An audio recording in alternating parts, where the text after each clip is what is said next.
All right, thanks for joining us. It's Thursday, November 9th, the third week of National Novel Writing Month. Those who are writing are in full gear with their novels, and I'm so pleased to announce that we've convinced Michael Overa to join us again for National Novel Writing Month for another session. And this year, it's called Inspiration During Traumatic Times.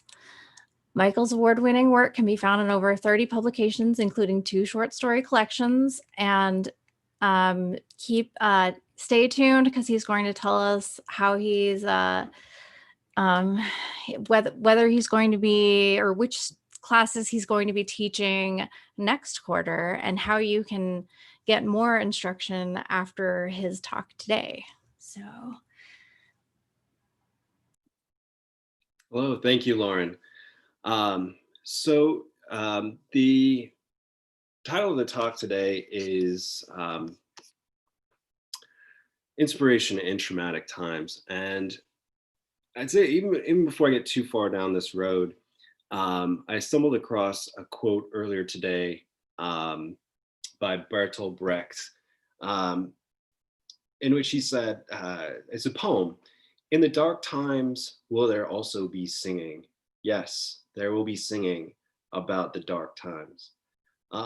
Which I think is interesting. You know, Bertolt Brecht lived through pretty dark times, being part of the Weimar Republic, pre-World War II in Germany. But I don't really want to talk about the singing in the dark times. I want to talk about a little bit how to avoid that. So we're going to get at that a roundabout way. So when I first sat down with Lauren to talk about what we might talk about in today's Nano Craft Talk, I think it occurred to both of us sort of simultaneously that when we talk about inspiration, it's a little bit different right now because we are writing in traumatic times. And it's not that writing about trauma is anything new. It's an important and difficult type of writing that can be cathartic as well as enlightening, and something that has a long history. There are people that write about dark times in which they're happening, people like Samuel Pepys, who wrote during the London fires. But what occurred to me, with the exception of people like Pepys, is that usually we write about traumatic writing after the event has already transpired. In other words, like, writing about trauma is a way to process the trauma itself. And I think it's very clear that we all have our own traumas, and trauma is different for each of us and in different magnitudes. But usually we write about it in the rear view mirror. And although it does serve as a type of inspiration, I think that many of us are looking for other inspiration. And writers, I mean, that's what we do. We draw on our own experiences when we write. But no one really thinks about writing about a traumatic experience while that traumatic experience is happening, right? Like, the times that I've been in the ER, I've not been thinking about the traumatic experience while I'm there. It's only afterwards that I start to process it. And the same thing happens when we lose somebody close to us. We don't usually write about that experience while it's happening. We write about it further down the road. So I'd say, like, how is our current situation different as writers as we approach this? And I'd say it's because we're writing in times that are traumatic. We're in the midst of that trauma. It's slow, it's a rolling trauma that influences all of us, even if we don't necessarily realize it. And so the question is, like, how do we write in times of trauma? And so, like many things, as I begin to try and process things, I start to do a little bit of research. And so a quick etymological lesson, because I think we can learn a lot about a word based on what it originally meant. And in this case, it's a pretty straightforward one. The word trauma is from the Greek for wound. So when we say that we're writing in traumatic times, we're really writing in wounding times. And that seems accurate to me. We all sorts of things going on today. We've got COVID and contentious politics and protests and racial unrest and genuine uncertainty about things. Those are wounding times. And so for many of us, those wounds are largely psychological and emotional. And I'd say, unlike something like 9/11, this trauma is far more drawn out. The trauma has become even more compounded with 2020. Trauma related to racism is nothing new. This has impacted generations and generations of Americans. However, on top of that, we have uncertain politics and a pandemic that's killed 250,000 Americans. So, what is the impact of trying to write in traumatic times? Because writing serves multiple purposes, right? It's a type of escape, it's a type of therapy. And for me, it's really a way of trying to figure out the world. Some people take pictures, some people tell jokes, but for me, if I really want to process what's going on in the world, I have to write. And so then the question becomes like, what do we write about during this trauma? Like, do we focus on processing fear and grief and guilt, or do we write about something different? And I think obviously the choice is up to the individual. And those of you that are out there that are doing NaNoWriMo, you're writing about all sorts of different things. And probably far along with your project at this sort of midpoint. But I can tell you from my experience that there don't really seem to be a lot of people that are writing about COVID. Many of us are living this on a daily basis. In fact, not many people really want to write about something that they're living through. And I think that's part of this sort of traumatic experience. In fact, sort of not long before the pandemic started, I was working on a post-apocalyptic novel. And coincidentally, that novel was about a pandemic that shut down Seattle and resulted in riots and unrest. So since then, I have shelved the book, so to speak, and tried to decide whether or not I ought to buy a lotto ticket. But just because they're traumatic times doesn't mean that we stop writing, right? Sometimes inspiration comes in a flash, and sometimes we hunt it out. And so that takes us again back to that main question, like, how do we find inspiration in times like this? And I know that as a writer, I've shifted my writing. So I typically write minimalist, short fiction, relatively realistic, but I've moved a little bit in the direction of the surreal. And I think I've really been focusing on stories in which people are trying to build something. And I could sort of psychoanalyze myself ad nauseum, which I think is a problem that a lot of writers have. But what I want to do is sort of trace the genesis of 3 different stories that I've been working on in the current times to sort of explain where I find inspiration. So one of my recent stories is called Cardboard Islands. There's a short story in which a young man builds this entire city on the floors of his living room, and he builds this sort of elaborate city out of cardboard boxes, cutting and pasting and all of those things. And he's convinced that there are people that actually live in there. And he can't see them, but he's relatively convinced that there are tiny little people in there. And one night, as a vengeful, mercurial sort of god, he indiscriminately destroys sections of the city, leaving parts of it intact. And so, if I begin to think like, where did this inspiration for this story come from? I can't quite pinpoint it. And part of that's my writing process, in that I tend to think about things a lot before I put pen to paper. But I could say it probably came from these places, right? So it probably came first from playing with my daughter. So during the pandemic, and we're locked inside and we can't go out and play, and we can't go to parks or do any of the other things that we would usually do, we started to find, sort of activities that we could do indoors. And one of those was building these little cardboard buildings, as you do, for, dolls or figurines or whatever.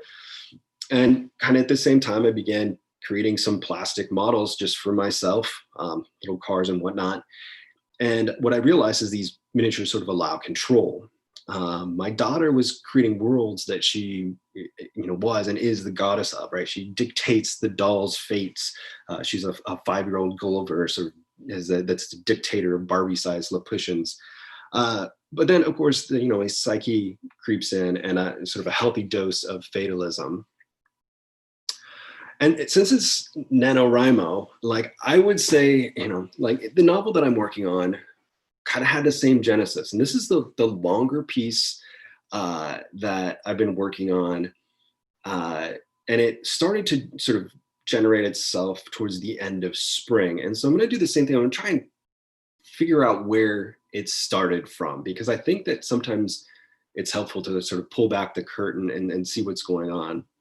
So I began writing it really in maybe towards the end of spring, kind of when we're in the height of lockdown. And I think, like, many writers, I tend to dwell on the past, probably to an unhealthy degree. Um, and so because we were locked down and we weren't going anywhere, it made me think of, the times that I spent in my high school years and early college years, going to punk rock shows and rock shows in downtown Seattle. And I kind of wanted to reinvent that.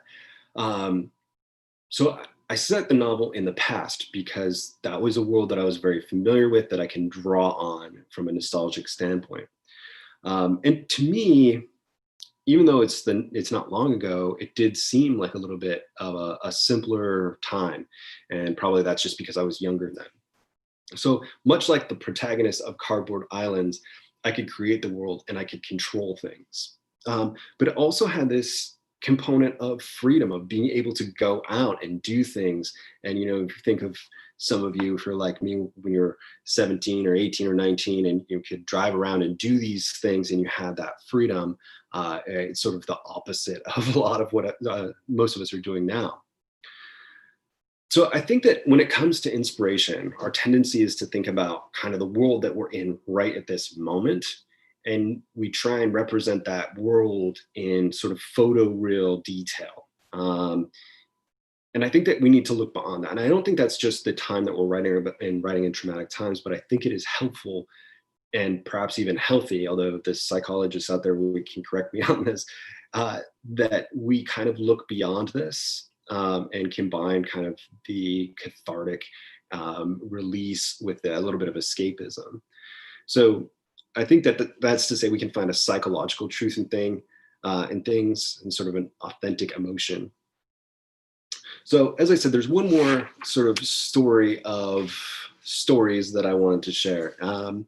And I'm going to do the same thing just with this last one, which is a story that I've been working on. And to back it up, it all comes from my absolute love of driving. I've always loved road trips. I've always loved travel. I've driven coast to coast about 4 times. I've driven up and down the West Coast, several times. And I really love seeing new places and imagining what the lives are like for the people who live there. It's something that Richard Hugo talks about in The Triggering Town, that is good fodder for our imagination and inspiration to just see new places. And for me, it's not really about stopping there. It's not about exploring the town. It's about imagining what the town would be like if I did explore it. So I also really like camping and kind of getting out and getting away from the world. But this last summer, right, because of COVID, because of these traumatic times that we're living in, I couldn't really do those things. There was a trauma of COVID and lockdown, the trauma of politics. And I also had what I think of as like the very real trauma of trying to be a good parent in these sort of turbulent times. And as a result of all these things, I kind of missed out on traveling. So much like I did with my novel, I began to think about kind of the things that I love about traveling. And one of the things I love, of course, is the strange roadside attractions that you see along the highway, small places off the highway, whether it's an exotic petting zoo or the world's largest ball of twine or whatnot. And I imagine somebody living in one of those places trying to, figure out how to process some sense of trauma, whatever it was. And then, as I'm thinking about this, began thinking about places where I'd seen this before. And some of you may be familiar, if you headed south down I-5 off to the side of the road at one point, there are these big statues of bulls along the side of the road. And then there's somewhere near there a billboard that kind of is always telling us that we need to pray and to be so on and so forth because the day of judgment is coming. And so I kind of wondered what it would be like if a person took these things in a slightly different direction. And in full disclosure, I was also reading Zen and the Art of Motorcycle Maintenance at the time. And so somewhere in that confluence of things, the phrase, the roadside Buddha, hit my brain pan. And I began to think about a guy who, late 50s, living on a property bordering a major freeway, who builds a giant cement Buddha overlooking the road. So, all of this is to say the point is, like, don't overlook the past as inspiration. I think that we tend to look around the immediate vicinity to try and find that. And some of us are hoping that, inspiration sneaks up on us and punches us in the face and says, here's your inspiration. Um, and that's not to say that the present isn't good. I mean, there's a lot of trauma here, but I think that a lot of the time we need psychic distance from what we're experiencing in order to write about it later. So, write about it if it works, but you can also write about the future. You can make up worlds. You can think about the past. Write down phrases. Read. This is a great inspirational source. And I would say try and read things either that you haven't read before or reread things that you haven't read in a long time. Because as Billy Collins says, we tend to suffer sometimes from literary amnesia, where we begin first to forget the author and then the title of the book and then the plot line. The other thing that I really think that we don't talk about enough when it comes to craft is a very, very simple thing. It's probably the biggest secret that writers have. And it's to sit and think. Just sit and think. Don't write, don't talk. You can meditate if you want. And just kind of go into that mental secondhand clothing store and try on some different lives, right? To use another metaphor, as those seeds start to germinate, take them, transplant them to a page, but let them do their thing for a while, right? Plants don't need you looking at them all the time in order to grow, and neither do ideas for stories, right? You can ignore them a little bit, not completely, just a little bit to give them room. And if you don't interfere, I find that those ideas continue to grow, right? And when they're ready to, they're fuller and ready for you to begin to write, right? I think we tend to think of inspiration as if it were a place, and it's not, right? It's not a specific location that we can go to. We can't go to Inspirationville. We can try, but it's probably a little bit like Neverland, where the pixie dust is too much coffee. So just in closing, I think as we continue through NaNoWriMo, it's a good reminder that when we write, we have to sit down and write. And I remember, 8 years ago when I first did NaNoWriMo, that I didn't know how I was going to do it. As a minimalist and as a perfectionist, I didn't know how to push through and get to that 50,000 words, the 1,667 words a day. And a friend of mine said, Michael, look, just forget about what you're writing, what you're trying to do, and getting all the words right. It's about just going on that journey and just writing the thing.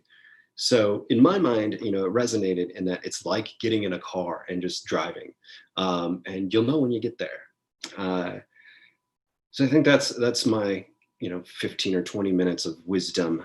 So all of what I know. If you have other questions, and I'll stick around for a while if there are questions.